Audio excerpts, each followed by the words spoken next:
Saint Rita అసలు పేరు మార్గరెటా లోట్టి. ఆమె క్యాసియా దగ్గర ఉన్న రోక్కాపోరనా గ్రామంలో జన్మించారు. ఆమె తల్లిదండ్రులు ఆంటోనియో మరియు అమాటా లోట్టి భక్తిశ్రద్ధ కలిగిన క్రైస్తవులు. చిన్నప్పటినుంచే రీటాకు దేవునిపై గాఢమైన ప్రేమ ఉండేది. ఆమె చిన్న వయస్సులోనే సన్యాస జీవితం గడపాలని కోరుకుంది. అయితే ఆమె తల్లిదండ్రులు ఆమెను పాలో మాన్సిని అనే వ్యక్తితో వివాహం చేశారు. పాలో కోపిష్టి స్వభావం కలవాడు. కుటుంబ జీవితంలో రీటా ఎన్నో కష్టాలు, అవమానాలు, బాధలు అనుభవించింది. రీటా తన భర్తను ప్రేమతో, ప్రార్థనతో మారుస్తానని నమ్మింది. దాదాపు 18 సంవత్సరాల తరువాత పాలో మారిపోయాడని సంప్రదాయం చెబుతుంది. కాని తరువాత శత్రువులు పాలోను హత్య చేశారు. ఆమె 2 కుమారులు ప్రతీకారం తీర్చుకోవాలని నిర్ణయించుకున్నారు. రీటా మాత్రం క్షమాభావాన్ని నేర్పింది. వారు పాపం చేయకూడదని ఆమె దేవునికి ప్రార్థించింది.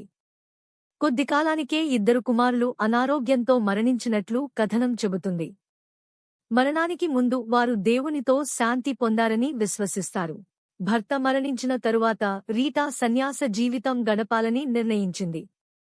ఆమె ఆర్డర్ ఆఫ్ సెయింట్ ఆగస్టీన్కు చెందిన కాన్వెంట్లో చేరాలని కోరుకుంది. మొదట ఆమెను అంగీకరించలేదు. ఎందుకంటే ఆమె భర్త హత్యకు సంబంధించిన కుటుంబ విభేదాలు కొనసాగుతున్నాయి. కాని రీటా శాంతి నెలకొల్పడానికి ప్రయత్నించింది. తరువాత ఆమెను కాన్వెంట్లోకి తీసుకున్నారు. అక్కడ ఆమె ప్రార్థన, ఉపవాసం, సేవ, వినయంతో జీవించింది.